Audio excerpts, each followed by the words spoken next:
അല്ല, ഇങ്ങോട്ട് പറഞ്ഞതെല്ലാം കേട്ടുകൊണ്ടിരിക്കുകയായിരുന്നല്ലോ, കുറച്ചു നേരം കേൾക്കേണ്ടി വരും. ഇതാണ് പ്രതിപക്ഷത്തിന്റെ ഒരു മനോഭാവം. എന്തും ഇങ്ങോട്ട് പറയാം, തിരിച്ചങ്ങോട്ട് അല്പം പോലും സഹിക്കാനുള്ള ക്ഷമയില്ല. അല്ലെങ്കിൽ പിന്നെ സംസാരിക്കുമ്പോൾ ഓർക്കണം തിരിച്ചും കിട്ടുമെന്നുള്ളത്. കളമശ്ശേരിയിലെ സംഭവം ഉണ്ടായി. രാവിലെ 9 മണിക്ക് ഞാൻ വീട്ടിൽ നിന്ന് പുറത്തിറങ്ങുന്നതിന് മുമ്പ് തന്നെ മാധ്യമങ്ങൾ എല്ലാവരും കൂടി വന്നിരുന്നു. എന്റെ കൈവശം എല്ലാ വിവരം ഉണ്ടായിരുന്നല്ലോ. നിങ്ങളുടെ ആൾ പിടിക്കപ്പെട്ടത് എത്ര, നിങ്ങളുടെ ആളുടെ കയ്യിലുണ്ടായിരുന്ന കഞ്ചാവ് എത്ര, നിങ്ങൾ ആരോപിക്കുന്ന ആളുകളുടെ കയ്യിലുണ്ടായിരുന്ന കഞ്ചാവ് എത്ര, ഈ കണക്കെല്ലാം എന്റെ കൈവശം ഉണ്ടായിരുന്നു. ഞാൻ ബോധപൂർവം അവിടെ KSUവിന്റെ നേതാവിന്റെ കയ്യിൽ നിന്ന് പിടിച്ചത് ഇത്രയാണെന്ന് ഞാൻ പറഞ്ഞില്ല. എന്നോട് ചോദിച്ചിട്ട് പോലും ഞാൻ പറഞ്ഞില്ല ഇതിനെ ഏതെങ്കിലും ഒരു സംഘടന എന്ന നിലയിലല്ല കാണേണ്ടത് എന്നാണ് മറുപടി പറഞ്ഞത്.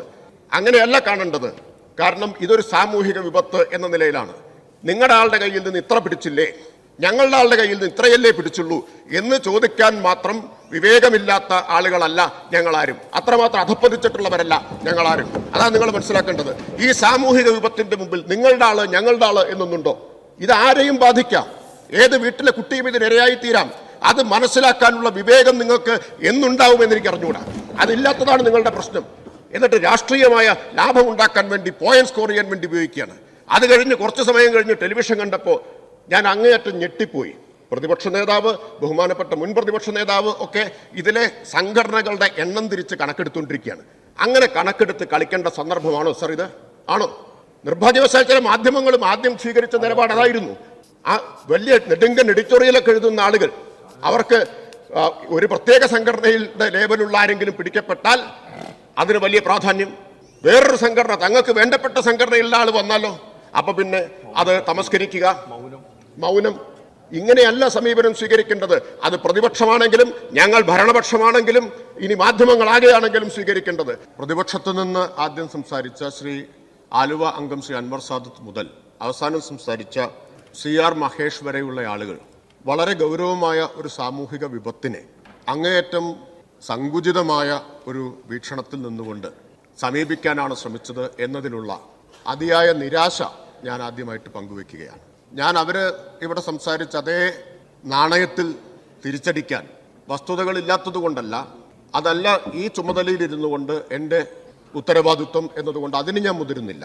ഇപ്പോൾ ആദ്യം സംസാരിച്ച ആൾ തൊട്ട് അവസാനം സംസാരിച്ച ആൾ വരെയുള്ളവരുടെ ലക്ഷ്യം, അവരാശ്രയിച്ചത് വസ്തുതകളെയല്ല, അവർ ലക്ഷ്യം വെച്ചത് വാചകമേളകളെയാണ്.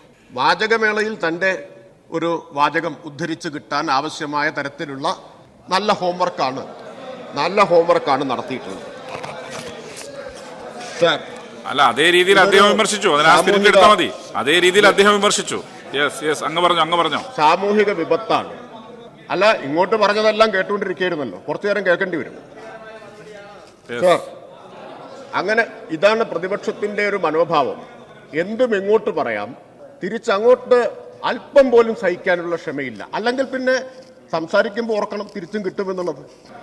സർ, ഇതൊരു സാമൂഹിക വിപത്താണ്, ഗുരുതരമായ സാമൂഹിക വിപത്താണ്. ഇപ്പൊ കഴിഞ്ഞ ഏതാനും ദിവസങ്ങളിലെ പത്ര റിപ്പോർട്ടുകൾ എൻ്റെ കൈവശമുണ്ട്. ലോകത്താകെ, ഇന്ത്യയിൽ, നമ്മുടെ അയൽ സംസ്ഥാനങ്ങളിലെല്ലാം നടന്ന വലിയ മയക്കുമരുന്ന് വേട്ടകളുടെ പത്ര റിപ്പോർട്ടുകളാണ്. 5000 കോടിയുടെ കൊക്കൈൻ പിടികൂടി ഗുജറാത്തിൽ, വൻ മയക്കുമരുന്ന് വേട്ട. ബാംഗ്ലൂരുവിൽ വൻ ലഹരി വേട്ട, 75 കോടിയുടെ MDMA. സർ, ലോസ് ആഞ്ചൽസ് മുതൽ എൽ സാൽവദോർ മുതൽ ബാംഗ്ലൂരിലും ഇംഫാലിലും ഗുജറാത്തിലും വരെയുള്ള കഴിഞ്ഞ ഒരു 2 ആഴ്ചയ്ക്കിടയിലുണ്ടായിട്ടുള്ള മയക്കുമരുന്ന് വേട്ടയുടെ വാർത്തകളാണിത്. ഇതിനെ ഈ നിലയിലാണ് നമ്മൾ കാണേണ്ടത്. കേരളത്തിൽ നിർഭാഗ്യവശാൽ പ്രതിപക്ഷം സ്വീകരിക്കുന്ന ഒരു സമീപനം, ബാക്കിയെല്ലാം മധുരമനോഹര മനോജ്ഞമാണ്, കേരളത്തിൽ മാത്രമാണ് ലഹരിയുടെ വിപത്തുള്ളത്, അതിൻ്റെ മുഴുവൻ ഉത്തരവാദിത്വം ഈ ഗവൺമെന്റിനാണ് എന്ന് സ്ഥാപിക്കാനാണ്. നമുക്ക് രാഷ്ട്രീയമായിട്ടുള്ള തർക്കവിതർക്കങ്ങളാവാം, പോയിന്റ് സ്കോർ ചെയ്യുന്നതിന് മറ്റൊട്ടേറെ വിഷയങ്ങൾ നമുക്ക് ഉപയോഗിക്കാം. ഈ സാമൂഹിക വിപത്തിനെ പോയിന്റ് സ്കോർ ചെയ്യുന്നതിനുള്ള ഒരു അവസരമാക്കിയിട്ട് ഉപയോഗിക്കാൻ ഉത്തരവാദിത്വമുള്ള, വിവേകമുള്ള ആർക്കെങ്കിലും കഴിയുമോ? ഞാൻ ആ ചോദ്യം നിങ്ങളുടെ മുമ്പിൽ വയ്ക്കുകയാണ്. ഞാനൊരു കുറ്റപ്പെടുത്തലിനും മുതിരുന്നില്ല. സർ, വസ്തുതകൾ എന്താണ്? ഇവിടെ പറഞ്ഞു എൻഫോഴ്സ്മെന്റ് ശക്തമല്ല. ഇതാ ഒരേ പല്ലവി പാടിക്കൊണ്ടേയിരിക്കുകയാണ്. വസ്തുതകൾക്ക് നേരെ കണ്ണടച്ചിരുട്ടാക്കുക, എന്നിട്ട് പഠിച്ചത് പാടിക്കൊണ്ടേയിരിക്കുക, അതാണ് ചെയ്തുകൊണ്ടിരിക്കുന്നത്. ഇവിടെ ഒരു വലിയ അവകാശവാദം ആലുവ അംഗം ഉന്നയിക്കുകയുണ്ടായി. ഞങ്ങളൊരു അടിയന്തര പ്രമേയം കൊണ്ടുവന്നപ്പോൾ സർക്കാർ ഉണർന്നു. നിങ്ങൾക്ക് ഒരു മനസമാധാനത്തിന് വേണമെങ്കിൽ അങ്ങനെ പറഞ്ഞോളൂ, വിരോധമൊന്നുമില്ല. പക്ഷെ ഞാനിവിടെ കണക്ക് നേരത്തെ പറഞ്ഞ കണക്കാണ്, പലതും ആവർത്തിക്കാം. ഈ സർക്കാർ അധികാരത്തിൽ വന്ന ശേഷം എടുത്ത NDPS കേസുകളുടെ എണ്ണം 26,454 നിങ്ങൾ അടിയന്തര പ്രമേയം കൊണ്ടുവരുന്നതിന് മുമ്പുള്ളത് തൊട്ടായി പറഞ്ഞത് 26,454 അബ്കാരി കേസുകൾ 72,785 സർ, ഇവിടെ കുറ്റവാളികളെല്ലാം രക്ഷപ്പെട്ടു പോവുകയാണ് എന്നൊക്കെ നിയമസഭാ ഫ്ലോറിൽ നിന്നുകൊണ്ട് അങ്ങേയറ്റം നിരുത്തരവാദപരമായിട്ട് പറയാമോ? നമ്മുടെ മുമ്പിൽ അനിഷേധ്യമായിട്ടുള്ള കണക്കുകൾ, വസ്തുതകൾ ഇരിക്കുകയല്ലേ. നിങ്ങളാരും ഈ നിയമസഭയിൽ നൽകുന്ന ഉത്തരങ്ങൾ കാണുന്നത് പോലെ ചോദ്യം എഴുതി കൊടുക്കുക എന്ന് മാത്രമേ ഉള്ളൂ, ഉത്തരവൊന്നും നോക്കുന്നതേ ഇല്ലേ. ഇവിടെ എത്രയോ തവണ കൊടുത്തിട്ടുള്ള ഉത്തരങ്ങൾ ഉണ്ടല്ലോ സർ. 2023 4,900 സർ, ഇതിങ്ങനെ തടസ്സപ്പെടുത്തിക്കൊണ്ടിരിക്കുന്നത് അവരോട് പറഞ്ഞുകൊണ്ടിരുന്നപ്പോൾ ഞാനിത് മുഴുവൻ നിശബ്ദമായി കേട്ടിരുന്ന ആളാണ്. വസ്തുതകളെയാണ് അവർ ഭയപ്പെടുന്നത്, അതുകൊണ്ടാണ് ഞാൻ വസ്തുതകൾ മാത്രമേ പറയുന്നുള്ളൂ സർ. 2023 4,998 പ്രതികളാണ് ശിക്ഷിക്കപ്പെട്ടത്. എത്രയാണ് ശിക്ഷാ നിരക്കെന്നറിയാമോ? 98.04. 98 എന്ന് പറഞ്ഞാൽ അറസ്റ്റ് ചെയ്യപ്പെട്ടവരിൽ ഏതാണ്ട് എല്ലാവരും ജയിലിലായി ഈ സർക്കാരിന്റെ കാലത്ത്. എന്നിട്ട് നിങ്ങൾ പറയാണ് എൻഫോഴ്സ്മെന്റ് ഫലപ്രദമല്ല എന്ന്. എന്താ നിങ്ങൾ എൻഫോഴ്സ്മെന്റ് എന്നതുകൊണ്ട് ഉദ്ദേശിക്കുന്നത്? എന്താണ് ഉദ്ദേശിക്കുന്നത്? എന്നാൽ പിന്നെ അതൊന്ന് നിർവചിക്കൂ. എന്താണ് എൻഫോഴ്സ്മെന്റ് എന്നുകൊണ്ട് ഉദ്ദേശിക്കുന്നത് എന്ന് സർ. 2024 4,474 പേർ ശിക്ഷിക്കപ്പെട്ടു. ശിക്ഷാ നിരക്ക് 96.5. ഏതെങ്കിലും ഒരു കൊല്ലം സംഭവിച്ച അത്ഭുതമല്ല. വളരെ കൺസിസ്റ്റന്റായി നമുക്ക് കൺവിക്ഷൻ റേറ്റ് നിലനിർത്താൻ കഴിയുന്നു. ബഹുമാനപ്പെട്ട മുഖ്യമന്ത്രി കഴിഞ്ഞ ദിവസം പറഞ്ഞതാണ്, ഏറ്റവും കൂടുതൽ, ഏറ്റവും ഉയർന്ന കൺവിക്ഷൻ റേറ്റ് ഇന്ത്യയിലുള്ളത് കേരളത്തിലാണ്. നിങ്ങൾക്കത് അംഗീകരിക്കാൻ പോലും മനസ്സില്ല. ദേശീയ ശരാശരി 78 ആവുമ്പോൾ ഇവിടെ 99% എന്നത് നിങ്ങൾ അംഗീകരിക്കാത്തത് എന്തുകൊണ്ടാണ്? അംഗീകരിച്ചാൽ നിങ്ങളുടെ എല്ലാ വാദവും അതോടുകൂടി പൊളിയും എന്നതുകൊണ്ടാണ് സർ. എക്സൈസിനെ ശാക്തീകരിച്ചിട്ടുണ്ട്. എക്സൈസ് ക്രൈംബ്രാഞ്ച് രൂപീകരിച്ചു. ക്രൈംബ്രാഞ്ച് പ്രധാനപ്പെട്ട കേസുകളാണ്. എന്നിട്ട് പറഞ്ഞു ക്രൈംബ്രാഞ്ച് രൂപീകരിച്ചിട്ട് എന്ത് ഗുണമുണ്ടായി? 3 പേരെ 35 കൊല്ലത്തെ തടവിനെ ശിക്ഷിച്ചത്. 35 കൊല്ലം, 25 കൊല്ലം തടവിന് ശിക്ഷിക്കപ്പെട്ട അനേകം പേരുണ്ട്. വളരെ പ്രമാദമായിട്ടുള്ള കേസുകളാണ് ക്രൈംബ്രാഞ്ചിനെ ഏൽപ്പിക്കുന്നത്. അപ്പൊ ശിക്ഷാ നിരക്ക് ഉയർന്നു എന്ന് മാത്രമല്ല, 35ഉം 25ഉം കൊല്ലം ശിക്ഷിച്ച കേസുകൾ ഭൂരിഭാഗം ആളുകൾക്കും 10 വർഷത്തിന് കൂടുതലാണ് ശിക്ഷ. ഈ യാഥാർത്ഥ്യങ്ങൾ നിങ്ങൾ മനസ്സിലാക്കാൻ ശ്രമിക്കണം. എന്നിട്ട് നിങ്ങൾ ഇത് അംഗീകരിച്ചുകൊണ്ട് നിങ്ങൾ രാഷ്ട്രീയമായിട്ടുള്ള ആരോപണം ഉന്നയിച്ചോളൂ, അതിരിക്കട്ടെ. പക്ഷേ ഈ വസ്തുതയാണെന്ന് മനസ്സിലാക്കണം സർ. 2024 32,846 സ്കൂൾ പരിസരങ്ങളിലെ പരിശോധനയാണ് നടത്തിയത്. 32,846 അടുത്ത് എൻഫോഴ്സ്മെന്റ് പരാജയമാണെന്നാണ് നിങ്ങൾ പറഞ്ഞുകൊണ്ടിരിക്കുന്നത് സർ. വിമുക്തിയെക്കുറിച്ച് ഇവിടെ മുതലക്കണ്ണീരൊഴുക്കുകയുണ്ടായി. 1,40,479 പേർക്ക് OP-യിലും 11,227 പേർക്ക് IP-യിലുമായിട്ട് വിമുക്തി കൗൺസിലിംഗ് ചികിത്സ നൽകുകയുണ്ടായി.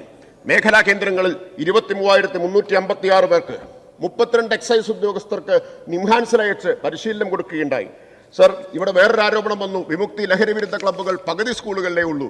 ശരിയാണ്, അത് ഞാൻ അംഗീകരിക്കുന്നു, പകുതി സ്കൂളിലേ ഉള്ളൂ. എന്താ കാരണം എന്നറിയാമോ? LP സ്കൂളിലും UP സ്കൂളിലും വിമുക്തി ക്ലബ്ബ് രൂപീകരിക്കുന്നില്ല. അപ്പോൾ ഹൈസ്കൂളിലും ഹയർ സെക്കൻഡറിയിലേ ഉള്ളൂ. അപ്പോൾ പകുതിയായിരിക്കും, ആകെ സ്കൂളുകളുടെ പകുതി. പിന്നെ സർ, ഇതൊരു സാമൂഹിക വിപത്താണ് എന്ന നിലയിലാണ് നമ്മൾ സമീപിക്കേണ്ടത്.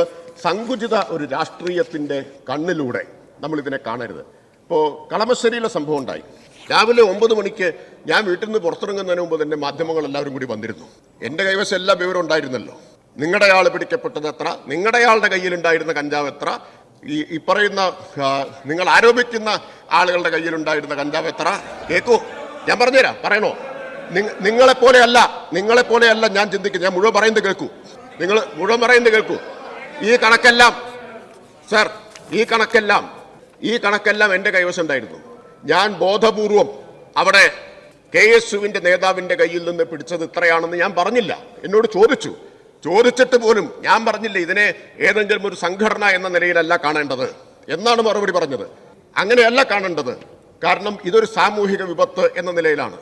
നിങ്ങളുടെ ആളുടെ കയ്യിൽ നിന്ന് ഇത്ര പിടിച്ചില്ലേ, ഞങ്ങളുടെ ആളുടെ കയ്യിൽ നിന്ന് ഇത്രയല്ലേ പിടിച്ചുള്ളൂ എന്ന് ചോദിക്കാൻ മാത്രം വിവേകമില്ലാത്ത ആളുകളല്ല ഞങ്ങളാരും. അത്രമാത്രം അധപ്പതിച്ചിട്ടുള്ളവരല്ല ഞങ്ങളാരും. അതാണ് നിങ്ങൾ മനസ്സിലാക്കേണ്ടത്. ഈ സാമൂഹിക വിപത്തിന്റെ മുമ്പിൽ നിങ്ങളുടെ ആള് ഞങ്ങളുടെ ആള് എന്നൊന്നുണ്ടോ? ഇത് ആരെയും ബാധിക്കാം. ഏത് വീട്ടിലെ കുട്ടിയും ഇതിനിരയായി തീരാം. അത് മനസ്സിലാക്കാനുള്ള വിവേകം നിങ്ങൾക്ക് എന്നുണ്ടാവുമെന്ന് എനിക്ക് അറിഞ്ഞുകൂടാ. അതില്ലാത്തതാണ് നിങ്ങളുടെ പ്രശ്നം. എന്നിട്ട് രാഷ്ട്രീയമായ ലാഭം ഉണ്ടാക്കാൻ വേണ്ടി, പോയിന്റ് സ്കോർ ചെയ്യാൻ വേണ്ടി ഉപയോഗിക്കുകയാണ്. അത് കഴിഞ്ഞ് കുറച്ച് സമയം കഴിഞ്ഞ് ടെലിവിഷൻ കണ്ടപ്പോൾ ഞാൻ അങ്ങേയറ്റം ഞെട്ടിപ്പോയി. പ്രതിപക്ഷ നേതാവ്, ബഹുമാനപ്പെട്ട മുൻ പ്രതിപക്ഷ നേതാവ് ഒക്കെ ഇതിലെ സംഘടനകളുടെ എണ്ണം തിരിച്ച് കണക്കെടുത്തുകൊണ്ടിരിക്കുകയാണ്. അങ്ങനെ കണക്കെടുത്ത് കളിക്കേണ്ട സന്ദർഭമാണോ സർ ഇത്? ആണോ? നിർഭാഗ്യവശാൽ ചില മാധ്യമങ്ങളും ആദ്യം സ്വീകരിച്ച നിലപാട് അതായിരുന്നു. ആ വലിയ നെടുങ്കൻ എഡിറ്റോറിയലൊക്കെ എഴുതുന്ന ആളുകൾ, അവർക്ക് ഒരു പ്രത്യേക സംഘടനയുടെ ലേബലുള്ള ആരെങ്കിലും പിടിക്കപ്പെട്ടാൽ അതിന് വലിയ പ്രാധാന്യം, വേറൊരു സംഘടന തങ്ങൾക്ക് വേണ്ടപ്പെട്ട സംഘടനയിലുള്ള ആൾ വന്നാലോ അപ്പൊ പിന്നെ അത് തമസ്കരിക്കുക, മൗനം. ഇങ്ങനെയല്ല സമീപനം സ്വീകരിക്കേണ്ടത്. അത് പ്രതിപക്ഷമാണെങ്കിലും ഞങ്ങൾ ഭരണപക്ഷമാണെങ്കിലും ഇനി മാധ്യമങ്ങളാകെയാണെങ്കിലും സ്വീകരിക്കേണ്ടത്. ഒരു വലിയ സാമൂഹിക വിപത്തിനെ നാം അഭിമുഖീകരിക്കുമ്പോൾ നിങ്ങളുടെ എത്രയല്ലേ ഉള്ളൂ, ഞങ്ങളുടെ അത്രയുണ്ടല്ലോ എന്ന വാദമല്ല നിങ്ങൾ ഉന്നയിക്കേണ്ടത്. ഞങ്ങളും അങ്ങനെയല്ല ഉന്നയിക്കേണ്ടത്. ഇപ്പൊ ഇവിടെ പരിഹാസത്തോടുകൂടി പലരും പറയുന്നത് കേട്ടു, ഒരുമിച്ച് നിൽക്കണം എന്നൊക്കെ നിങ്ങൾ പറയുന്നു എന്ന്. നിങ്ങളുടെ ഈ മനോഭാവം നിങ്ങൾ മാറ്റണം. ഇതിനെ പരിഹാസത്തോടെയാണോ കാണേണ്ടത്? ഒരുമിച്ചല്ലേ നിൽക്കേണ്ടത്? ഇനി ഭരണപക്ഷവും പ്രതിപക്ഷവും മാത്രമാണോ ഒരുമിച്ച് നിൽക്കേണ്ടത്? കക്ഷി രാഷ്ട്രീയ ജാതി മത ലിംഗഭേദമില്ലാതെ ഈ നാടും സമൂഹവുമാകെ ഒരുമിച്ച് നിന്ന് ചെറുക്കേണ്ട ഒരു വിപത്തല്ലേ? ആ ബോധത്തിലേക്ക് നിങ്ങൾ വന്നാലേ നമുക്ക് ഇതിനെ ഒരുമിച്ച് നേരിടാൻ കഴിയുകയുള്ളൂ. ഞാൻ കൂടുതൽ പറയുന്നില്ല. ഇവിടെ പറഞ്ഞല്ലോ പലതരത്തിലുള്ള പ്രലോഭനങ്ങൾ, പലതരത്തിലുള്ള സ്വാധീനങ്ങളെ കുറിച്ചൊക്കെ DK മുരളി തങ്ങമ്പുഴയുടെ കവിത ഉദ്ധരിക്കുകയുണ്ടായി. ബാലേന്ദ്രൻ ചുള്ളിക്കാടിന്റെ കവിതയുണ്ട്. വേദന ലഹരിയാക്കുന്നതിനെ കുറിച്ചാണ് DK മുരളി തങ്ങമ്പുഴയെ ഉദ്ധരിച്ചത്. നിന്നെക്കുറിച്ചുള്ള ദുഃഖം എനിക്ക് ആനന്ദമാണോമനെ, ദുഃഖമാണെങ്കിലും നിന്നെക്കുറിച്ചുള്ള ദുഃഖം എനിക്ക് ആനന്ദമാണോമനെ എന്ന് ചുള്ളിക്കാട് എഴുതിയിട്ടുണ്ട്. അതേ ചുള്ളിക്കാട് തന്നെ എഴുതി, നിന്ന അസാന്നിധ്യം പകരുന്ന വേദന എന്നെന്നും എൻ പാനപാത്രം നിറയ്ക്കട്ടെ എന്നാണ്. നിന്ന അസാന്നിധ്യം പകരുന്ന വേദന എന്നെന്നും എൻ പാനപാത്രം നിറയ്ക്കട്ടെ. പക്ഷെ ആ ചുള്ളിക്കാട് വർഷങ്ങൾക്ക് ശേഷം പശ്ചാത്താപത്തോടുകൂടി ഒരു അമേരിക്കൻ യാത്രയ്ക്ക് ശേഷം എഴുതിയ അനുഭവം നമ്മുടെ മുമ്പിലുണ്ട്. അദ്ദേഹം പറഞ്ഞു, ഒരു തീരുമാനം ഞാൻ എടുത്തു, ഇനി ലഹരി തൊടുകയില്ല, ലഹരി ഉപയോഗിക്കുകയില്ല എന്ന തീരുമാനമെടുത്തു. ഒരു ദിവസം എടുത്ത ആ ദൃഢനിശ്ചയത്തോടു കൂടിയിട്ടുള്ള തീരുമാനം ഇന്നേ വരെ ഞാൻ പാലിച്ചു പോരുന്നു എന്ന് പറഞ്ഞു. അപ്പൊ അതിൽ നിന്നും നമുക്ക് പ്രചോദനം ഉൾക്കൊള്ളാം. ഇവരെ പോലുള്ള ആളുകൾ ലഹരി ഉപയോഗിച്ചതിൽ നിന്ന് മാത്രമല്ല പ്രചോദനം ഉൾക്കൊള്ളേണ്ടത്, ഇത് ഉപേക്ഷിക്കാൻ അവരെടുത്ത തീരുമാനങ്ങളിൽ നിന്ന്, ദൃഢനിശ്ചയത്തിൽ നിന്ന് നമുക്ക് പ്രചോദനം ഉൾക്കൊള്ളാൻ കഴിയേണ്ടതാണ്. അപ്പോൾ നമ്മൾ ഒരുമിച്ച് നിന്ന് ഈ കാര്യങ്ങളാണ്, ഈ സന്ദേശമാണ് നാടിന് കൊടുക്കേണ്ടത്. നിങ്ങൾക്ക് വിഷയത്തിന് ക്ഷാമമൊന്നുമില്ലല്ലോ രാഷ്ട്രീയമായിട്ടുള്ള പോയിന്റ് സ്കോർ ചെയ്യുന്നതിന്. ദയവ് ചെയ്ത് ഇത് അതിനുള്ളൊരവസരമാക്കി മാറ്റാതിരിക്കണമെന്ന് കുപ്പികൈകളോടെ വിനീതമായി ഞാൻ നിങ്ങളോട് അഭ്യർത്ഥിക്കുകയാണ്. ഇനിയെങ്കിലും ചെയ്തത് ചെയ്തു, ഇനിയെങ്കിലും. സർ, ഇനി തദ്ദേശ സ്ഥാപനങ്ങളിലേക്ക് വരാം. തദ്ദേശ സ്വയംഭരണ സ്ഥാപനങ്ങളുടെ കാര്യത്തിൽ പ്രാദേശിക ഭരണത്തിന്റെയും വികേന്ദ്രീകരണത്തിന്റെയും കാര്യത്തിൽ ഇന്ത്യക്ക് എല്ലാ കാലത്തും മാതൃകയാണ് കേരളം.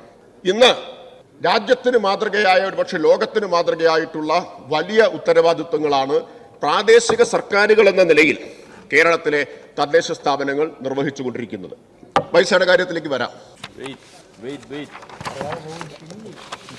സർ, പൈസയുടെ കാര്യത്തെക്കുറിച്ചാണ് അദ്ദേഹത്തിന്റെ ആശങ്ക. അപ്പൊ അവിടെ നിന്ന് തന്നെ തുടങ്ങാം.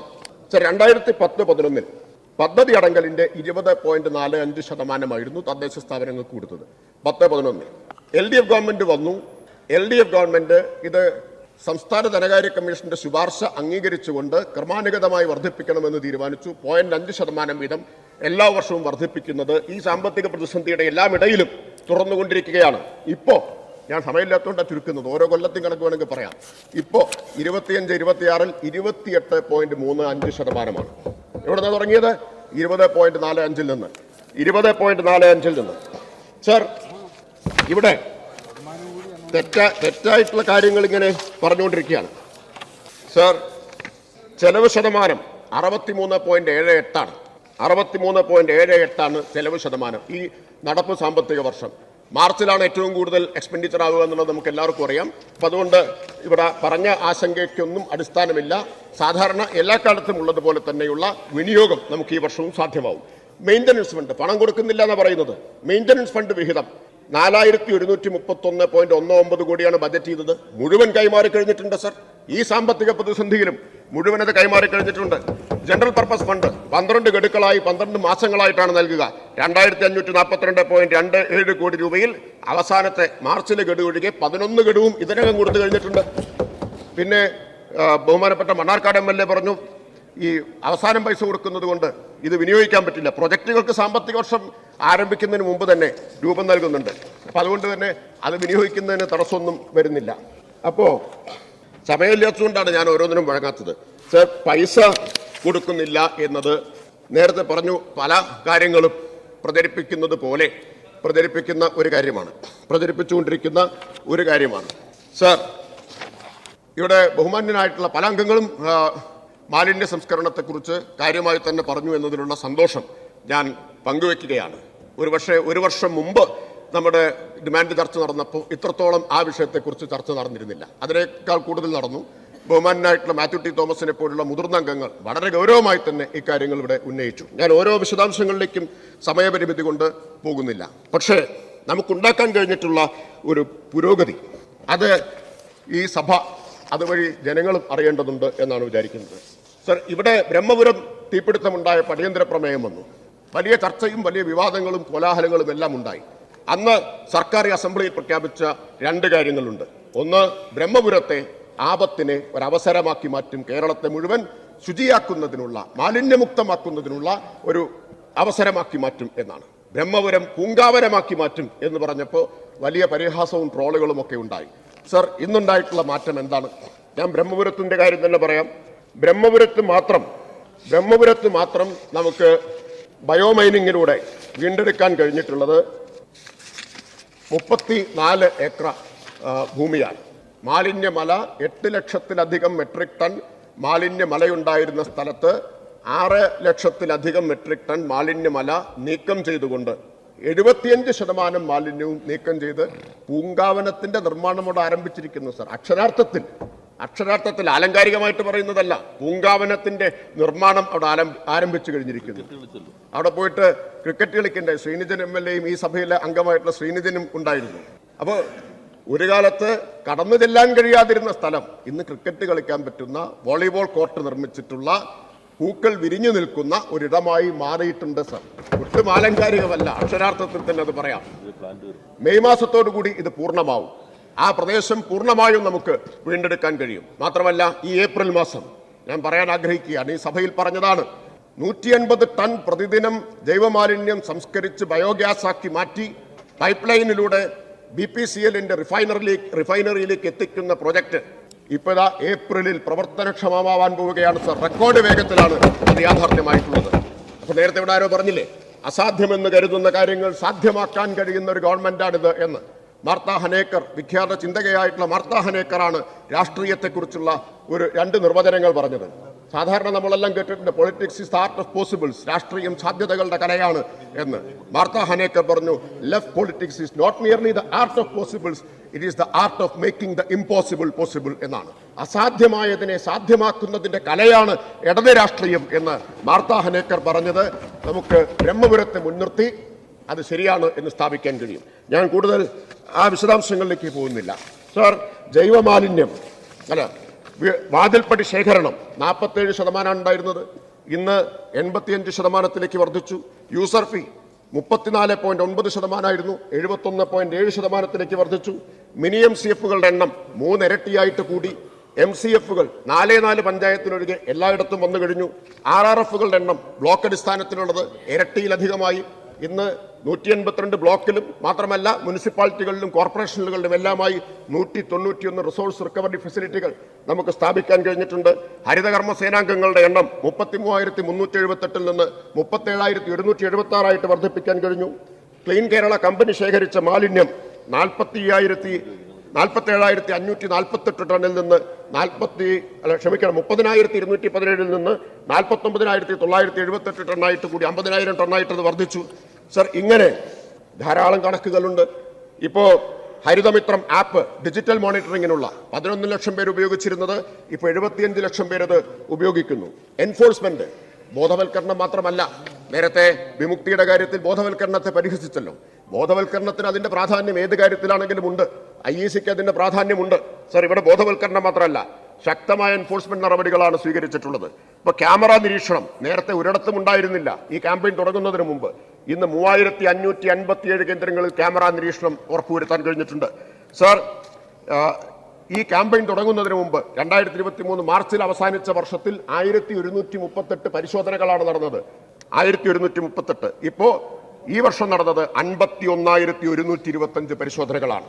2.9 ലക്ഷം പിഴ ഈടാക്കിയ സ്ഥാനത്ത് ഇപ്പോൾ അത് ഉയർന്നത് 5.57 കോടിയായിട്ടാണ് പിഴ ഉയർന്നത്. അതിശക്തമായിട്ടുള്ള എൻഫോഴ്സ്മെന്റ് നടപടികൾ തന്നെയാണ് സ്വീകരിക്കുന്നത്. വരും വർഷം തദ്ദേശ സ്ഥാപനങ്ങൾ ഏറ്റെടുത്തിട്ടുള്ള പ്രോജക്റ്റുകളുടെ എണ്ണം 786 ആണ്. 786 പ്രോജക്റ്റുകളാണ് തദ്ദേശ സ്ഥാപനങ്ങൾ ഏറ്റെടുത്തിട്ടുള്ളത്. നേരത്തെ ഇവിടെ ബഹുമാന്യനായിട്ടുള്ള ശ്രീ മാത്യു ടി തോമസ് ഈ സിംഗിൾ വാട്സാപ്പ് നമ്പർ വന്നിട്ട് എത്രത്തോളം മാറ്റമുണ്ടായി എന്ന് ചോദിച്ചു. സർ, 4136 പരാതി കിട്ടി. 2371 അതിൽ സ്വീകാര്യമാണ് എന്ന് കണ്ടു. 14,73,770 രൂപ പിഴ ചുമത്തി. ഈ വാട്സാപ്പ് വഴി കിട്ടിയ പരാതികളിൽ 14,73,770 രൂപയാണ് പിഴ ചുമത്തിയിട്ടുള്ളത്. അതുകൊണ്ട് മാത്രമായി എന്ന് ഞാൻ പറയുന്നില്ല. ആളുകളുടെ സമീപനത്തിൽ, പെരുമാറ്റത്തിൽ, ശീലത്തിൽ, സംസ്കാരത്തിലൊക്കെ മാറ്റം വരേണ്ടതുണ്ട്. അതിനുള്ള പ്രവർത്തനങ്ങൾ തുടർന്ന് നടത്തേണ്ടതുണ്ട്. ഒറ്റക്കാര്യം കൂടി പറഞ്ഞ് ഞാൻ ആ ഭാഗം അവസാനിപ്പിക്കാം. നമ്മുടെ ബഹുമാന്യരായിട്ടുള്ള MLA-മാർ പഴയതിനേക്കാൾ കൂടുതൽ ഇപ്പോൾ ഇത്തരം കാര്യങ്ങളിൽ താല്പര്യമെടുക്കുന്നുണ്ട്. പക്ഷെ അപ്പോഴും ഒരു പ്രശ്നമുണ്ട്. ഇനിയിപ്പോൾ തെരഞ്ഞെടുപ്പൊക്കെ വരികയായി. തദ്ദേശ സ്ഥാപന തെരഞ്ഞെടുപ്പ്, അത് കഴിഞ്ഞ നിയമസഭാ തെരഞ്ഞെടുപ്പ്. പ്രാദേശികമായിട്ടുള്ള എതിർപ്പ്, ഒരടിസ്ഥാനവുമില്ലാത്ത എതിർപ്പ് പലയിടത്തും ഉയർന്നു വരുമ്പോൾ ആ എതിർപ്പിൻ്റെ മുമ്പിൽ നിശബ്ദരായി പോകുന്ന ജനപ്രതിനിധികളുമുണ്ട്. മൗനം പാലിക്കുന്ന ജനപ്രതിനിധികളുണ്ട്. എന്തിനാണ് ഒരു മുഷിച്ചിലുണ്ടാക്കുന്നത്? 4 വോട്ട് കിട്ടുന്നത് കളയാൻ ഇടവരണ്ടല്ലോ എന്ന് കരുതി ഇത്തരം എതിർപ്പിന്റെ കൂടെ നിൽക്കുന്ന ആളുകൾ, ജനപ്രതിനിധികളുണ്ട്. അപ്പൊ എനിക്ക് MLA-മാരോട്, ബഹുമാന്യരായിട്ടുള്ള അംഗങ്ങളോട് അഭ്യർത്ഥിക്കാനുള്ളത്, ഈ നല്ല മാറ്റം നമുക്ക് ഉണ്ടാക്കാൻ കഴിഞ്ഞിട്ടുണ്ട്. അത് ലക്ഷ്യത്തിലേക്ക് എത്തണമെങ്കിൽ നമ്മൾ കൂട്ടായിട്ട് ഒരുമിച്ച് നിൽക്കണം. കാരണം ഇന്ന് കേരളത്തിൽ ആരെങ്കിലും യഥാർത്ഥത്തിൽ സമരം ചെയ്യേണ്ടതുണ്ടെങ്കിൽ, അല്ലെങ്കിൽ ഒരു സമരം ചെയ്യേണ്ടതുണ്ടെങ്കിൽ, അത് എൻ്റെ നാട്ടിലൊരു മാലിന്യ സംസ്കരണ പ്ലാന്റ് വേണമെന്ന് ആവശ്യപ്പെട്ടാണ് സമരം ചെയ്യേണ്ടത്. പക്ഷെ നിർഭാഗ്യകരമായ സ്ഥിതിയാണ്, ഒരു പ്ലാന്റ് എവിടെയെങ്കിലും വന്നാൽ അതിവിടെ പറ്റില്ല എന്ന് പറഞ്ഞാണ്. എല്ലാവരും പ്രസംഗത്തിൽ മാലിന്യ സംസ്കരണത്തിനൊപ്പം നിൽക്കുന്നവരാണ്. എല്ലാവരും മാലിന്യ സംസ്കരണത്തിനൊപ്പം നിൽക്കുന്നവരാണ്. പക്ഷെ നിലപാടെന്താ? നോട്ട് ഇൻ മൈ ബാക്ക്യാർഡ് എന്നാണ്. Not in my backyard. ഞങ്ങൾ ഇതിനൊപ്പമാണ്, പക്ഷെ ഇവിടെ പറ്റില്ല. ഇതാണ് സമീപനം. വ്യത്യസ്തമായ ഒരു അനുഭവം ഞാൻ ഇവിടെ ചൂണ്ടിക്കാണിക്കാൻ ആഗ്രഹിക്കുന്നു. ശ്രീ കൃഷിമന്ത്രി, ബഹുമാനപ്പെട്ട കൃഷിമന്ത്രി, ചേർത്തലയിലെ ശുചിമുറി മാലിന്യ സംസ്കരണ പ്ലാന്റിനെതിരെ വലിയ സമരമാണ് ഉയർന്നു വന്നത്. വലിയ സമരം. ആ സമരത്തെ നേരിട്ട് ഇതാ ഈ 28-ാം തീയതി ആ പ്ലാന്റ് ഉദ്ഘാടനം ചെയ്യാൻ പോവുകയാണ്, പ്രവർത്തനക്ഷമമാവുകയാണ്. അദ്ദേഹം നൽകിയിട്ടുള്ള പിന്തുണ ഈ സന്ദർഭത്തിൽ ഈ സഭയിൽ മറ്റംഗങ്ങൾക്ക് കൂടി മാതൃകയാവുമെന്നതുകൊണ്ട് പറയാൻ ആഗ്രഹിക്കുക. ഒരു ജനപിന്തുണയിലും അദ്ദേഹത്തിന് കുറവുണ്ടായിട്ടില്ല. ജനങ്ങളെ ആകെ വിശ്വാസത്തിലെടുക്കാൻ കഴിഞ്ഞു. പലരും ഉണ്ട്, ഞാൻ എല്ലാവരുടെയും പേര് പറയാത്തതാണ്. ഇപ്പോൾ ഉദ്ഘാടനം ചെയ്യുന്നു എന്നതുകൊണ്ടാണ്. പല പദ്ധതികളും. അതെ, ഈ കക്കൂസ് മാലിന്യം മുഴുവൻ തോട്ടിലും ജലസ്രോതസ്സുകളിലും പുഴയിലും കൊണ്ട് നിക്ഷേപിച്ചിരുന്നതാണ്. ഇപ്പൊ യഥാർത്ഥത്തിൽ പ്ലാന്റ് വരുമ്പോൾ നമുക്ക് ഈ പ്രശ്നം പരിഹരിക്കാനാണ് കഴിയുക. ഇതിലാർക്കും വേവലാതിയില്ല. തോട്ടിൽ കൊണ്ടുപോയി നിക്ഷേപിക്കുന്നതിൽ, വെള്ളത്തിൽ കൊണ്ടുപോയി നിക്ഷേപിക്കുന്നതിൽ. അത് ഒഴിവാക്കാൻ ഒരു പ്ലാന്റ് വന്നാൽ സമരം ചെയ്യുക. സർ, വിചിത്രമായൊരു സാഹചര്യമാണ് നിൽക്കുന്നത്. നമ്മൾ നേരത്തെ മയക്കുമരുന്നിന്റെ കാര്യം പറഞ്ഞതുപോലെ തന്നെ ഒറ്റക്കെട്ടായി നാം ഏറ്റെടുക്കേണ്ട ഒരു കാര്യമാണിത് എന്ന് ബാക്കി എല്ലാ അഭിപ്രായ വ്യത്യാസങ്ങൾക്കിടയിലും ഇത് ഞാൻ ഈ സഭയുടെ മുമ്പാകെ ചൂണ്ടിക്കാണിക്കാൻ ആഗ്രഹിക്കുകയാണ്. സർ, ഇനി ലൈഫിന്റെ കാര്യം ഇവിടെ പറഞ്ഞു, എല്ലാം പറയാം. ലൈഫിന്റെ കാര്യം പറഞ്ഞു. 5,44,479 വീടുകൾക്കാണ് ധനസഹായം കൊടുത്തത്. 4,32,858 വീടുകൾ, ഏറ്റവും പുതിയ കണക്കാണ്. 4,32,858 വീടുകൾ പൂർത്തിയാക്കി. ചിത്രം വരയ്ക്കുന്ന കാര്യം ഇവിടെ പറഞ്ഞല്ലോ. സർ, മനുഷ്യന്റെ ഒരു പ്രത്യേകത എന്താണെന്ന് വെച്ചാൽ, ഭാവനയിൽ കാണുന്ന കാര്യം യാഥാർത്ഥ്യമാക്കാൻ ആഗ്രഹിക്കുന്ന, അതിന് പരിശ്രമിക്കുന്ന ഒരു ജീവിയാണ് മനുഷ്യൻ. അപ്പോൾ കുട്ടികൾ, ഇന്ന് കേരളത്തിൽ ഭവനരഹിതരായ കുടുംബങ്ങൾ ഭാവനയിൽ കാണാൻ കഴിഞ്ഞു തുടങ്ങിയിരിക്കുന്നു. അവർക്ക് സ്വപ്നം കാണാൻ കഴിയുന്നു ഒരു വീടിനെ കുറിച്ച്. ആ സ്വപ്നം സമ്മാനിച്ചത് എന്താണ്? ലൈഫാണ്. അപ്പോൾ അവർ തറ വരയ്ക്കുന്നു, ചുവര് വരയ്ക്കുന്നു. ആ ഭാവന, ആ സ്വപ്നം യാഥാർത്ഥ്യമായി മാറുന്നു. അങ്ങനെ യാഥാർത്ഥ്യമായി മാറിയതാണ് 4,32,858 കുടുംബങ്ങളുടെ സ്വപ്നം. സാർ, 1,11,621 വീടുകൾ നിർമ്മാണം നടന്നുകൊണ്ടിരിക്കുകയാണ്. സർ, കേരളം ചെലവഴിച്ച തുക എത്രയാണ് എന്ന് കൂടി കേൾക്കണം. 18,000 കോടിയിലധികം രൂപയാണ് കേരളം പോലൊരു ചെറിയ സംസ്ഥാനം ലക്ഷക്കണക്കിന് ആളുകൾക്ക് വീട് വെച്ചു കൊടുക്കാൻ വേണ്ടി വിനിയോഗിച്ചിട്ടുള്ളത്. അതിൽ കേന്ദ്രവിഹിതം ഇവിടെ പറഞ്ഞു വെറും 2,081 കോടിയാണ്. മാത്രമല്ല, അതിന് തന്നെ ഇപ്പൊ ബ്രാൻഡിംഗ് നടത്തണം എന്നാണ് ആവശ്യപ്പെടുന്നത്. നമ്മൾ ഒരുമിച്ച് നിൽക്കേണ്ട ഒരു സന്ദർഭം ഇതാണ്. ബഹുമാനപ്പെട്ട പ്രതിപക്ഷ നേതാവും പ്രതിപക്ഷാംഗങ്ങളുമെല്ലാം ഒരുമിച്ച് നിൽക്കേണ്ട ഒരു സന്ദർഭം ഇതാണ്. കാരണം ഈ തുക കിട്ടണമെങ്കിൽ ഓരോ വീടിന്റെയും മുമ്പിൽ ബ്രാൻഡിംഗ് നടത്തണം എന്ന് കേന്ദ്രം പറയുമ്പോൾ കേരളത്തിന്റെ ബഹുമാന്യനായ മുഖ്യമന്ത്രി പ്രധാനമന്ത്രിക്ക് കത്തയച്ചു. ആർട്ടിക്കിൾ 21 വയലേഷനാണ്. ആർട്ടിക്കിൾ 21 റൈറ്റ് ടു ലൈഫാണ്. സുപ്രീം കോടതി പറഞ്ഞിട്ടുണ്ട് റൈറ്റ് ടു ലൈഫ് എന്ന് പറഞ്ഞാൽ right to life with dignity എന്നാണ്, അന്തസ്സോടുകൂടി ജീവിക്കാനുള്ള അവകാശം. ഞാൻ കഴിഞ്ഞ ദിവസം കേന്ദ്ര നഗരവികസന വകുപ്പ് മന്ത്രി മനോഹർ ലാൽ ഖട്ടറിനെ കാണാൻ പോയിരുന്നു. അദ്ദേഹത്തോട് ഈ കാര്യം പറഞ്ഞിട്ട് അദ്ദേഹത്തിന് മനസ്സിലാവുന്നതേ ഇല്ല. അദ്ദേഹത്തിനോട് ചോദിച്ചു, അത്ര വലിയ അന്തസ്സ് നോക്കുന്നവരാണെങ്കിൽ പിന്നെ എന്തിനാണ് അപേക്ഷിക്കുന്നത്? ഇതാണ് മനോഭാവം. ഇത് അവരുടെ അന്തസ്സിനെ ബാധിക്കുമെങ്കിൽ അവരെന്തിനാണ് ഈ വീടിന് വേണ്ടി അപേക്ഷിക്കുന്നത്? അപ്പോൾ നാം കേരളീയർ ചിന്തിക്കുന്നത് മനുഷ്യാന്തസ്സിനെ കുറിച്ച്, സാമൂഹ്യ നീതിയെക്കുറിച്ചൊക്കെയുള്ള നമ്മുടെ സങ്കല്പങ്ങൾ മനസ്സിലാകുക പോലും ചെയ്യാത്തവരാണ് കേന്ദ്രത്തിൽ അധികാരത്തിലിരിക്കുന്നത് എന്ന നിർഭാഗ്യകരമായ സാഹചര്യമുണ്ട്. നമ്മുടെ എംപിമാർ ഒറ്റക്കെട്ടായിട്ട് ഉയർത്തേണ്ട ഒരു പ്രശ്നമാണ് പാർലമെന്റിൽ ഇക്കാര്യം. നമ്മൾ പറഞ്ഞു ബാക്കി ബ്രാൻഡിംഗ് ആവാം, പക്ഷെ ഒരു വീടിന്റെ കാര്യത്തിലാവുമ്പോൾ ബ്രാൻഡിംഗ് അവരുടെ അന്തസ്സിനെ ബാധിക്കുന്നതാണ്. സാർ, ഇനി ബഹുമാനപ്പെട്ട മിനിസ്റ്റർ ഇനി ഇത്ര സമയം വേണം. ഓൾറെഡി കഴിയുന്നത്ര ഞാൻ വളരെ ചുരുക്കിയാണ് പറഞ്ഞുകൊണ്ടിരിക്കുന്നത്. പോയത് കൊണ്ടാണ് സാർ. യഥാർത്ഥത്തിൽ കൂടുതൽ സംസാരിക്കണമെന്ന് ആഗ്രഹമില്ലാത്തൊരു ദിവസം കൂടിയാണ് സാർ. ഭവന സമുച്ചയങ്ങൾ, ഹെൽത്ത് ഇഷ്യൂസ് ഉണ്ട്, ചെറിയ പനി. നാല് ഭവന സമുച്ചയങ്ങളുടെ നിർമ്മാണം പൂർത്തിയായി. 2 പാർട്ട്ണർഷിപ്പിൽ പൂർത്തിയാക്കി സാർ. 21 ഓൺഗോയിങ്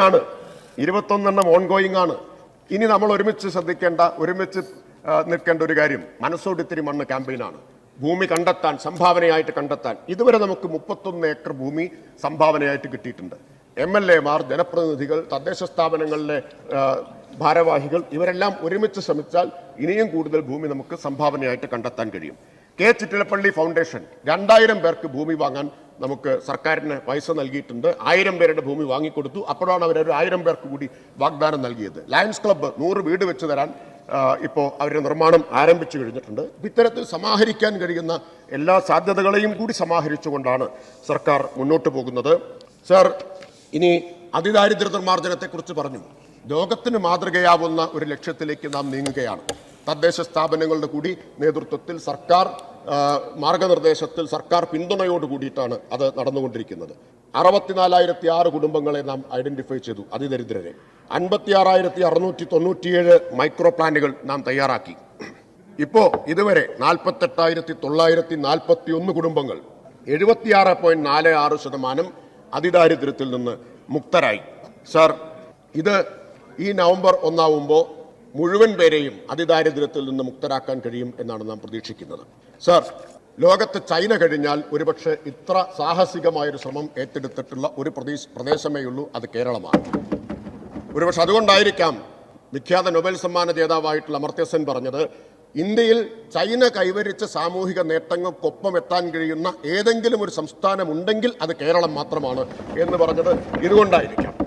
സാർ, അതിദരിദ്ര കുടുംബങ്ങളിൽ ഭൂരഹിതരായിട്ടുള്ള ആളുകൾക്ക് സർക്കാരിൻ്റെ, റവന്യൂ വകുപ്പിൻ്റെ, മറ്റു വകുപ്പുകളുടെ എല്ലാം കൈവശമുള്ള ഭൂമി കണ്ടെത്തി പതിച്ചു കൊടുക്കാൻ സർക്കാർ തീരുമാനിച്ചു. 7,205 സെന്റ് ഭൂമി കണ്ടെത്തിക്കഴിഞ്ഞു. 899 അതിദരിദ്ര കുടുംബങ്ങൾക്ക് ഈ ഭൂമി നമുക്ക് ലഭ്യമാക്കാൻ കഴിയും. വലിയ എഫർട്ടാണ് സർ ജില്ലാ കളക്ടർമാർ വഴി സർക്കാർ എടുത്തത്. 7,205 സെന്റ് ഭൂമി നമുക്ക് കണ്ടെത്താൻ കഴിഞ്ഞു. സർ, ഇനി തൊഴിലുറപ്പിന്റെ കാര്യത്തിലേക്ക് വന്നാൽ അവിടെയും നമ്മൾ ഒരുമിച്ച് നിൽക്കേണ്ട ഒരു കാര്യമാണ്. സർ, കേരളത്തിൽ ഇന്ത്യയിൽ ഏറ്റവും നന്നായി തൊഴിലുറപ്പ് പദ്ധതി നടപ്പാക്കുന്ന സംസ്ഥാനമാണ് സർ കേരളം. തൊഴിലുറപ്പിന്റെ ദേശീയ തലത്തിലുള്ള മാനദണ്ഡങ്ങളിൽ 8 എണ്ണം എടുത്താൽ 4 എണ്ണത്തിൽ ഒന്നാമത് കേരളമാണ്. 2 എണ്ണത്തിൽ രണ്ടാമതാണ് കേരളം. ഒരു കാര്യത്തിൽ മൂന്നാമതാണ്. സമയമില്ലാത്തതുകൊണ്ട് ഏതൊക്കെയാണെന്ന് ഞാൻ വിശദീകരിക്കുന്നില്ല. അത്ര മികച്ച നിലയിലാണ് നാം നടപ്പാക്കുന്നത്. പക്ഷേ സർ, അനുഭവം എന്താണ്? നമുക്ക് കിട്ടാനുള്ള കുടിശ്ശിക 749 കോടിയാണ്. 749 കോടിയാണ് കിട്ടാനുള്ള കുടിശ്ശിക. പാർലമെന്റിൽ എംപിമാർ ഒറ്റക്കെട്ടായിട്ട് ഉയർത്തേണ്ട കാര്യമല്ലേ ഇക്കാര്യം?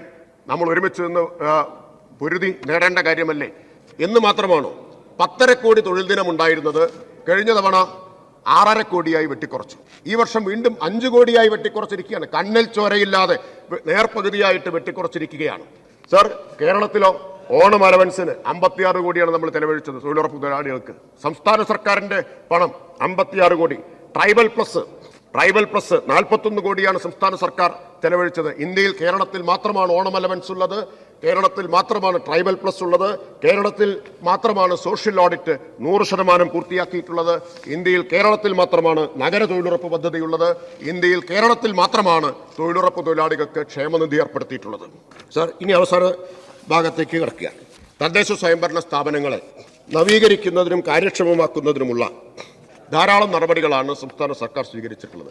ഇവിടെ പ്രൊഫസർ ആബിദ് ഹുസൈൻ തങ്ങൾ സംസാരിച്ചപ്പോൾ ILGMS നിന്ന് K-സ്മാർട്ടിലേക്ക് മാറുന്നത് എന്തോ അപരാധമാണ് എന്ന് അദ്ദേഹം പറയുകയുണ്ടായി. അത് സർ, K-സ്മാർട്ട് 1 വർഷം പൂർത്തിയാക്കി നഗരസഭകളിൽ നടപ്പാക്കിയിട്ട് വളരെ മികച്ച നിലയിലാണ് K-സ്മാർട്ട് സ്വീകരിക്കപ്പെട്ടത്. ഈ സഭയിൽ തന്നെ ചില ആശങ്ക കഴിഞ്ഞ ധനാഭ്യർത്ഥന ചർച്ചയ്ക്ക് ഇടയിൽ വന്നത് ഞാൻ ഓർമ്മിക്കുകയാണ്. അന്നൊരു ഉറപ്പ് തന്നിരുന്നു. ഇന്ന് ഒരു ഘട്ടത്തിൽ K-സ്മാർട്ടിനെ എതിർത്തവർ തന്നെ ഇന്ന് K-സ്മാർട്ടിന്റെ മികവ് അംഗീകരിച്ചു തുടങ്ങിയിരിക്കുന്നു. സാർ 1-2 കണക്കുകൾ മാത്രം ഞാൻ പറയാം. K-സ്മാർട്ട് വന്നപ്പോൾ ഈ ഓഫീസ് സമയം എന്നൊന്ന് അപ്രസക്തമായി. 10-5 എന്ന സ്ഥിതി മാറി. ഫയല് ഓഫീസ് സമയം കഴിഞ്ഞാലും അപ്രൂവ് ചെയ്യാം, അവധി ദിനങ്ങളിൽ അപ്രൂവ് ചെയ്യാം എന്ന സ്ഥിതി വന്നു. അതിവേഗത്തിൽ ഫയലുകൾ അപ്രൂവ് ചെയ്യുന്നു, അതിവേഗത്തിൽ സേവനം ആളുകൾക്ക് ലഭ്യമാവുന്നു. ഇപ്പോൾ അവധി ദിനങ്ങളിൽ അപ്രൂവ് ചെയ്ത ഫയലുകളുടെ എണ്ണം 1,63,699 ഞായറാഴ്ചയും സെക്കൻഡ് സാറ്റർഡേയും വിഷുവിനും ഓണത്തിനുമൊക്കെ ഫയൽ അപ്രൂവ് ചെയ്യാമെന്ന സ്ഥിതി വന്നിരിക്കുന്നു. 1,63,699. ഇത് ഓൺലൈനായിട്ട് നമുക്ക് മോണിറ്റർ ചെയ്യാനും പറ്റും. അതുപോലെ ഓഫീസ് സമയത്തിന് ശേഷം അപ്രൂവ് ചെയ്ത ഫയലുകൾ 3.5 ലക്ഷമാണ് സർ. 3,50,659. വീട്ടിൽ പോയാലും ആളുകൾക്ക് വേണമെങ്കിൽ ജോലി ചെയ്യാം എന്ന സ്ഥിതി. അത് സേവന കാര്യക്ഷമതയെ മെച്ചപ്പെടുത്തുകയാണ് സർ ചെയ്യുന്നത്. 1 മണിക്കൂറിൽ അപ്രൂവ് ചെയ്ത ഫയലുകൾ സേവനങ്ങൾ 4,43,955. സർ, പഴയ കഥ എന്താണ്? നടന്ന് ചെരുപ്പ് തേഞ്ഞു എന്നാണ്. പഞ്ചായത്തിലേക്ക്, മുനിസിപ്പാലിറ്റിയിലേക്ക് ഒക്കെ ഇപ്പൊ പോകേണ്ട കാര്യമേ ഇല്ല. കയ്യിലൊരു സ്മാർട്ട് ഫോൺ ഉണ്ടെങ്കിൽ K-സ്മാർട്ട് ആപ്ലിക്കേഷൻ ഡൗൺലോഡ് ചെയ്ത് കഴിഞ്ഞാൽ ലോകത്തെവിടിരുന്നും നിങ്ങൾക്ക് പഞ്ചായത്തിലെ, മുനിസിപ്പാലിറ്റിയിലെ സേവനം ലഭ്യമാവും. 4,43,955 ഫയലുകൾ 1 മണിക്കൂറിലാണ് തീർപ്പാക്കിയത്. 24 മണിക്കൂറിൽ തീർപ്പാക്കിയത് 9,70,458. ബാക്കി കണക്ക് സമയമില്ലാത്തതുകൊണ്ട് ഞാനിപ്പോൾ എടുക്കുന്നില്ല. Sir, is of doing business റാങ്കിങ്ങിൽ കേരളത്തെ മുന്നിലെത്തിക്കുന്നതിൽ ഏറ്റവും വലിയ സംഭാവന K-സ്മാർട്ടിൻ്റെതായിരുന്നു. നഗര തദ്ദേശ സ്ഥാപനങ്ങളുടെ സർട്ടിഫിക്കറ്റുകൾ, ലൈസൻസുകൾ, അനുമതികൾ അത് ലഭ്യമാക്കുന്നതിലെ വേഗത, അതിൽ കേരളം ഇന്ത്യയിൽ ഒന്നാമതെത്തി. അത് ഈസ് ഓഫ് ഡൂയിങ് ബിസിനസ് റാങ്കിങ്ങിൽ ഏറ്റവും സഹായകരമായി മാറിയിട്ടുള്ള ഒന്നാണ്. അപ്പോൾ K-സ്മാർട്ട് എന്നത് ഇന്ന് എല്ലാവരും അംഗീകരിക്കുന്ന ഒരു സംവിധാനമായിട്ടത് മാറിയിട്ടുണ്ട്. പഞ്ചായത്തിലേക്ക് വരുമ്പോൾ ILGMS മികച്ചതായിരുന്നു, പക്ഷെ ILGMSന്റെ തന്നെ മികച്ച വെർഷനാണ് K-സ്മാർട്ട്. അതുകൊണ്ട് അത് കൂടുതൽ സഹായകരമായി തീരും. ഇവിടെ തദ്ദേശ സ്ഥാപനങ്ങളെ ശാക്തീകരിക്കുന്നു. തനത് വരുമാനത്തെക്കുറിച്ച് പറഞ്ഞു. ഒറ്റ കണക്ക് മാത്രം ഞാൻ പറയാം. 2020-21 1,142.31 കോടിയായിരുന്നു തനത് വരുമാനം. 1,142.31 കോടി. 23-24 3,095.62 കോടിയാണ്. 3,095.62, 3 ഇരട്ടിയായിട്ട് കൂടി. ഇനി സർക്കാരിന്റെ കൊള്ളയാണെന്ന് പറഞ്ഞേക്കരുത് കേട്ടോ. പൂർണ്ണമായും തദ്ദേശ സ്ഥാപനങ്ങൾക്കുള്ളതാണ്. ചില്ലിക്കാശ് സർക്കാരിനുള്ളതല്ല എന്ന കാര്യവും ഇനി ഒരു കാര്യം കൂടി. പെർമിറ്റ് ഫീ വർദ്ധിപ്പിച്ചു, പിന്നെ കുറച്ചു. സർ, പെർമിറ്റ് ഫീ വർദ്ധിപ്പിച്ചു. ഇവിടെ ഒക്കെ വിമർശനം വന്നതിന്റെ അടിസ്ഥാനത്തിൽ അത് കുറച്ചു. സർ, കുറച്ചു എന്ന് മാത്രമല്ല, വർദ്ധിപ്പിച്ചത് ആ കാലയളവിൽ തിരിച്ചു കൊടുക്കണം എന്നാവശ്യപ്പെട്ടു. സർ, ഒരുപാട് തദ്ദേശ സ്ഥാപനങ്ങൾ, ഏറ്റവും കൂടുതൽ മലപ്പുറത്ത് നിന്നാണ്, പ്രമേയം പാസാക്കി അയച്ചിരുന്നു കുറയ്ക്കണം എന്നാവശ്യപ്പെട്ട്. പ്രമേയം പാസാക്കിയപ്പോൾ അവരൊരു പക്ഷെ പ്രതീക്ഷിച്ചു കാണില്ല സർക്കാർ കുറയ്ക്കുമെന്ന്. ഇനി അഥവാ കുറച്ചാലും നേരത്തെ വാങ്ങിയ പൈസ തിരിച്ചു കൊടുക്കണം എന്ന് പറയുമെന്ന് പ്രതീക്ഷിച്ചു കാണില്ല. ഇപ്പൊ ധാരാളം പരാതികൾ കിട്ടിക്കൊണ്ടിരിക്കുന്നുണ്ട്. തദ്ദേശ സ്ഥാപനങ്ങൾ അധികമായി വാങ്ങിയ പെർമിറ്റ് ഫീ തിരിച്ചു കിട്ടുന്നില്ല. എനിക്ക് അഭ്യർത്ഥിക്കാനുള്ളത് എല്ലാവരും പെട്ടെന്ന് തിരിച്ചു കൊടുക്കണം എന്നതാണ്. വാങ്ങിയത് തദ്ദേശ സ്ഥാപനങ്ങളാണ്, തിരിച്ചു കൊടുക്കേണ്ടതും തദ്ദേശ സ്ഥാപനങ്ങൾ തന്നെയാണ്. സർ, അവസാനിപ്പിക്കുകയാണ്. ഇപ്പോ ജനക്ഷേമകരമായ, ജനസൗഹൃദപരമായ ഒട്ടേറെ നടപടികളാണ് തദ്ദേശ സ്ഥാപനങ്ങൾ സ്വീകരിച്ചുകൊണ്ടിരിക്കുന്നത്. തദ്ദേശ അദാലത്ത് നടത്തി 17,791 പരാതികൾ പരിഗണിച്ചതിൽ 92% ജില്ലാതലത്തിൽ മന്ത്രി നേരിട്ട് പങ്കെടുത്തുകൊണ്ട് 17,791 പരാതികൾ പരിഗണിച്ചതിൽ 92% അനുകൂല തീർപ്പുണ്ടായി. സാർ, അതിന്റെ അടിസ്ഥാനത്തിൽ 124 പൊതു ഉത്തരവുകൾ ലഘുവാക്കിക്കൊണ്ട്, നടപടിക്രമങ്ങൾ ലളിതമാക്കിക്കൊണ്ടുള്ള 124 പൊതു ഉത്തരവുകൾ പുറപ്പെടുവിക്കാൻ പോകുന്നു. 12 എണ്ണം പുറപ്പെടുവിച്ചു കഴിഞ്ഞു. 122 എണ്ണം പരിഗണനയിലാണ്. സർ, കെട്ടിട നിർമ്മാണ ചട്ടങ്ങൾ ലളിതമാക്കുന്നതിന് വേണ്ടി ഇപ്പോൾ 106 ചട്ട ഭേദഗതികൾ പരിഗണിച്ചുകൊണ്ടിരിക്കുകയാണ്. അധികം വൈകാതെ കെട്ടിട നിർമ്മാണ ചട്ടങ്ങളെ ലളിതമാക്കിക്കൊണ്ടുള്ള 106 ഭേദഗതികൾ യാഥാർത്ഥ്യമാവാൻ പോവുകയാണ്. അഴിമതിരഹിതമായ തദ്ദേശ സ്ഥാപനങ്ങൾ എന്നതാണ് സർക്കാരിന്റെ ലക്ഷ്യം. സർ, ഇന്നലെയാണ് ഒരു പുതിയ WhatsApp number, single WhatsApp number launch ചെയ്തിട്ടുള്ളത്. അത് എല്ലാവർക്കും പ്രയോജനപ്പെടുന്ന ഒന്നാണ്. 806-807-6060 806-807-6060. ഈ വാട്സാപ്പ് നമ്പറിലേക്ക് തദ്ദേശ സ്ഥാപനങ്ങളിലെ അഴിമതി സംബന്ധിച്ച് ഏത് പരാതിയും യെസ് പ്ലീസ് പ്ലീസ് ആർക്കും വാട്സാപ്പ് ചെയ്യാം. ഇക്കാര്യത്തിൽ ഉടൻ നടപടി ഉണ്ടാവും. ഗുഡ് ഗവേണൻസ് സെല്ല് പ്രിൻസിപ്പൽ ഡയറക്ടറുടെ ഓഫീസിൽ ചീഫ് വിജിലൻസ് ഓഫീസറുടെ നേതൃത്വത്തിൽ പ്രവർത്തനം ആരംഭിച്ചു കഴിഞ്ഞു. CVOയുടെ നേതൃത്വത്തിൽ ഗുഡ് ഗവേണൻസ് സെല്ല് അവരിത്തരം പരാതികൾ പരിശോധിക്കും. JD ഓഫീസുകളിൽ ഈ സമാനമായ ഗുഡ് ഗവേണൻസ് സെല്ലുകൾ ഉണ്ടാവും. സാർ, ഞാൻ അവസാനിപ്പിക്കുകയാണ്. ഇതാണ് വളരെ ചുരുക്കത്തിൽ അങ്ങ് അനുവദിച്ച ഈ സമയത്തിനകത്ത് നിന്നുകൊണ്ട് ചുരുക്കി തദ്ദേശ സ്വയംഭരണ സ്ഥാപനങ്ങൾ, തദ്ദേശ വകുപ്പ് ഏറ്റെടുത്ത പ്രവർത്തനങ്ങളെക്കുറിച്ച് എനിക്ക് ചുരുക്കി സൂചിപ്പിക്കാനുള്ളത്.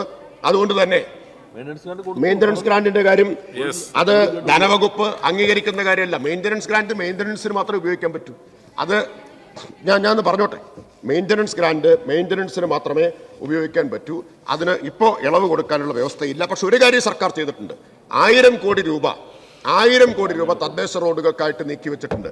അതിൽ 3558 തദ്ദേശ റോഡുകൾക്കുള്ള ഭരണാനുമതിയായി കഴിഞ്ഞു എന്ന കാര്യം ഞാൻ ഇവിടെ പറയാൻ ആഗ്രഹിക്കുകയാണ്. 3558 അതിവേഗത്തിലാണ് കാര്യങ്ങൾ നടക്കുന്നത്. ഭരണാനുമതിയായി കഴിഞ്ഞു. സർ, ഒരു കാര്യം കൂടിയുണ്ട്. ഇത് ഉന്നയിച്ചതുകൊണ്ടാണ്. തൊഴിലുറപ്പിൽ നേരത്തെ മെറ്റീരിയൽ കോമ്പനന്റ് ഉപയോഗിച്ച് 10% റോഡുകൾ ഉണ്ടാക്കാൻ കഴിഞ്ഞിരുന്നത് എങ്കിൽ സർക്കാർ അതിൽ ഭേദഗതി വരുത്തി ഇപ്പൊ 30% തുക റോഡ് നിർമ്മാണത്തിനായിട്ട് ഉപയോഗിക്കാം. ഈ രണ്ട് കാര്യങ്ങൾ കൊണ്ട് റോഡിന്റെ പ്രശ്നത്തിന് വലിയ അളവിൽ പരിഹാരം ഉണ്ടാക്കാൻ കഴിയും എന്നാണ് പ്രതീക്ഷിക്കുന്നത്. ഈ ധനാഭ്യർത്ഥനകൾ പാസ്സാക്കണമെന്ന് അഭ്യർത്ഥിക്കുന്നു. അനുവദിച്ച സമയം ആകെ എല്ലാവർക്കും കൂടി 40 മിനിറ്റാണ്. അങ്ങ് തെറ്റിദ്ധരിച്ചിരിക്കുകയാണ്. ഇന്നലത്തെ ചോദ്യോത്തര വേളയിൽ ബഹുമാനപ്പെട്ട മുഖ്യമന്ത്രിയോട് ബഹുമാനപ്പെട്ട പ്രതിപക്ഷ നേതാവ് ചോദിച്ച ചോദ്യത്തിൽ ചില ഫിഗറിൽ ചില എറേഴ്സ് ഉണ്ട്. അത് കറക്റ്റ് ചെയ്യണമെന്ന് അദ്ദേഹം ആവശ്യപ്പെട്ടിട്ടുണ്ട്. അത് സഭാരേഖയിൽ കറക്റ്റ് ചെയ്യുമെന്നാണ്.